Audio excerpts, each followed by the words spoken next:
If there could be one word, one phrase, cue or command that we could teach our dogs that would just fix all our problems, most of us would be doing it by now. The truth is that there are multiple words, phrases, cues and commands that we can teach our dogs that will help us to help them to understand what we really want. Today we're going to be discussing something that has a little bit of a long name, but trust me, it's not as confusing as you think, and you're probably already doing it with your dog. Location-specific reinforcement markers. These are the things that I think make lives with our dogs infinitely easier. Hi, I'm Ella, I'm a dog trainer and I'm currently studying to become an animal behaviourist. If you're interested in all things dog training, behavioural analysis and creating better lives with our dogs, then you are in the right place. So let's go over what a location specific reinforcement marker is. Don't worry, it's not as confusing as you think. As I just said, you're probably already using them and you don't even realise. An LSRM, a location specific reinforcement marker, is a marker that doesn't just tell your dog that they've done the right thing, but where they can find the reward for doing that right thing. So a marker could be a clicker, that's probably the most well-known marker. And your dog may have learned that when you click that click, they can stop whatever they're doing and come to you to get a reward. So in that case, the location of the reinforcement from that specific marker is at you, it's where you are. But we can teach our dogs that reinforcers can be in other places. If your dog knows a find it or a retrieve cue, even things like heeling, they know that to get the reinforcement that they want, they need to be touching you or walking at your side. These are all location-specific reinforcement markers. Now, why are these markers so important and why do they make our lives easier with our dogs? Well, when we're first starting to produce a behaviour, a lot of us will focus on exactly that, the production of the behaviour, those beginning stages.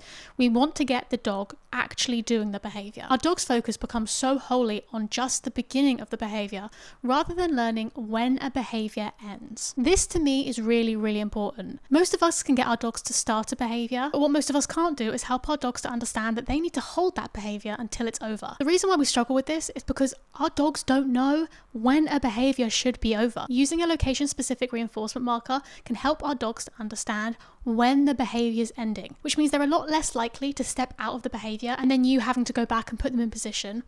It also stops the whole stare, I said stay, no, come on now.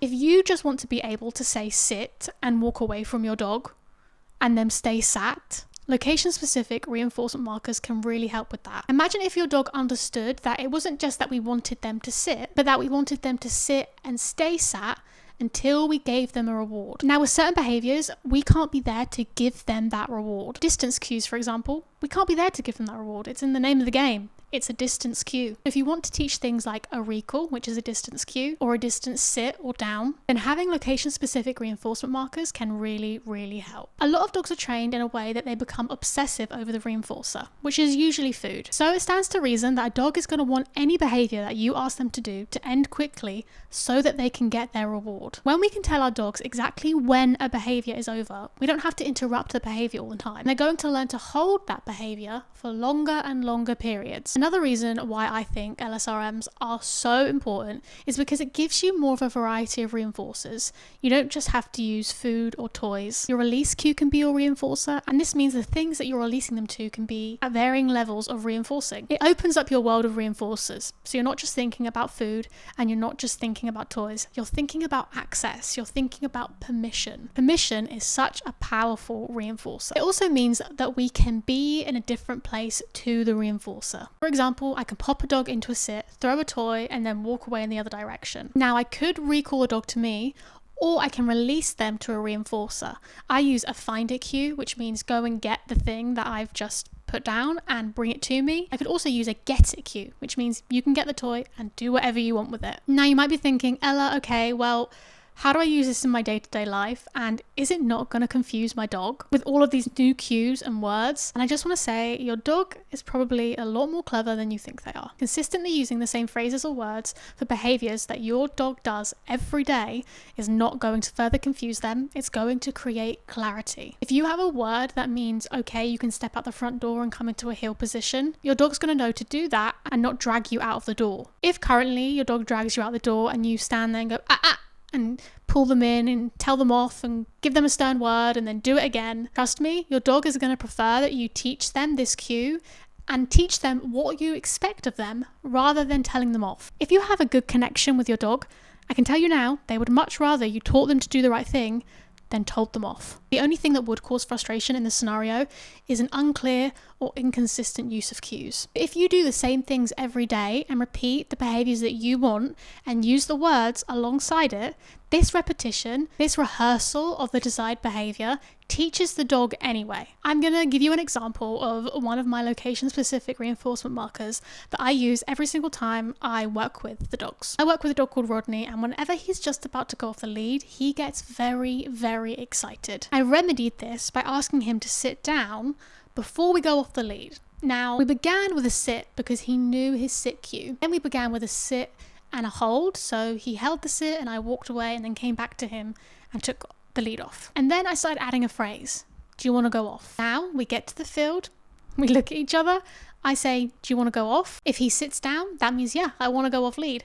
If he doesn't sit down, that means I'm not ready to go off the lead. The sit is his permission to go off. Now, sit is arbitrary, but it's a way to make sure that he's connected with me. He's looking at me, he's listening to me, he's engaging with me. That's really important to me before I let a dog off the lead.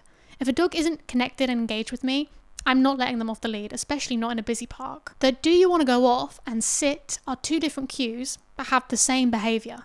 Do you want to go off means you sit down and you will get to go off the lead, 100%. It's never not happened. If I just ask him to sit, that doesn't necessarily mean he's going off the lead. This behaviour and reinforcer are location specific. He knows that when we get to a big open space, there's a chance he could be let off the lead. And if I ask him, do you want to go off? It means that he will get to go off the lead. This also means that if we get to a big open space and he's not going to be let off the lead, and I don't say those magic words, do you want to go off? He's not getting wound up and excited because he isn't expecting to be let off the lead. For some people, this is arbitrary. It wouldn't really matter to them if their dog doesn't struggle in this specific scenario. But Rodney used to really struggle with walking on lead on grass because he associated big grassy areas with running around and having fun and playing. Gradually incorporating this phrase or cue with the desired behavior in this specific location means that he now understands when he can get excited for the reinforcer that is coming, which in this case is being able to run around off lead, which to him is probably one of his highest reinforcers. And this is when a behaviour in exchange for a food reward turns into something more than just doing a party trick for a cookie. The reinforcer becomes the behaviour itself. The dopamine hit that they get in their brain doesn't actually come when they get the reinforcer. It comes when they hear the word. So me saying to Rodney, do you want to go off, is exactly when he's getting that dopamine hit. Not necessarily when I actually let him off the lead. This means that the phrase I am using becomes the reinforcer itself. He is getting that dopamine hit exactly if I would have handed him a cookie when I say those words. This explains how we can transfer the value onto all sorts of different things. Food, toys, words, ourselves, places. It's how we can teach a dog to sit as soon as they get to a curb. It's how we can teach a dog to wait when they get to a gate. It's how we can teach dogs to pee on command. A phrase, a desired behaviour, and a reinforcer creates a phrase that is reinforcing. For those of you who feel like this is still way too confusing and I want some examples, I'm going to give you a list of some of my favourite location-specific reinforcement markers. My favourite one by far is search, which means you can eat whatever I've just thrown on the floor. My number one reason why I love this one so much is because it resets the dog. If I'm working with a dog and I need space from them so they can come back and retry the behaviour, I can say search, throw the piece of food out, and they're able to come back and try again or repeat the behaviour. Another reason why I love search so much is because it teaches the dog that it doesn't matter what food's on the floor, unless I say you can eat it, you can't eat it. This extends to random pieces of food on the floor, and this extends to things like eating shit, rolling in shit, picking up random things. I also have words like break, which means go off and you can run. I also have a with me phrase, which means walk by my side. It doesn't have to be a perfect heel, but a loose lead walk. One of my favourite phrases to use on the walks is off you go then, which basically means I don't care, you go do you, have fun. This is really important for very high drive dogs who only want to interact with you and play, where you want them to go and enjoy themselves. I also have phrases like go sniff, which means that you can sniff something on the floor, but your mouth can't touch it. Find it, this way, up, down, my recall whistle, patting the side of my leg, which means come into a tight heel position. I'm trying to think of some more. Cross means cross the road. Wait means stand. That's my stand cue. That's an old habits die hard thing. I taught my first dog the word wait at roads, and then I realized that wait means stand. So now I just use wait for all dogs, even though I should really use stand. But I know that in an emergency situation, the word stand is not going to leave my mouth, the word wait is. So I just use wait. Basically, I have a lot of location-specific reinforcement markers, and people are usually quite shocked at the amount their dogs can learn. But for me, they're really important. Location-specific reinforcement markers are usually the starting point of being able to go from having to carry treats with you on every single walk, being able to use things in the environment as your reinforcer, because the dog is starting to understand that the reinforcer can come from lots of different things, and you have a cue to give them permission to go and find reinforcement with those things, to go and swim, to go and play with friends, go and sniff that spot. Trust me, your dog is more intelligent than you think. They can definitely learn a handful of location-specific reinforcement markers that will make your life so much easier with them. You just have to be consistent. Make sure that the word you're using matches exactly to the behavior that you want. I could go on and on about location-specific reinforcement markers, and I would love to teach you guys how I taught dogs some of my favorite ones. Maybe like the free cue or the search cue. That would be really cool. So if you want a video like that, let me know and I'll see if I can wrangle some clients' dogs and make a little video. If you found anything in this video helpful, it would mean a lot to me if you could like and subscribe. If you have any comments or questions, or just want to tell me about your location-specific reinforcement markers, I would love to hear about them. As always, thank you for watching. Say hi to your dogs for me, and I will see you in the next one. Bye.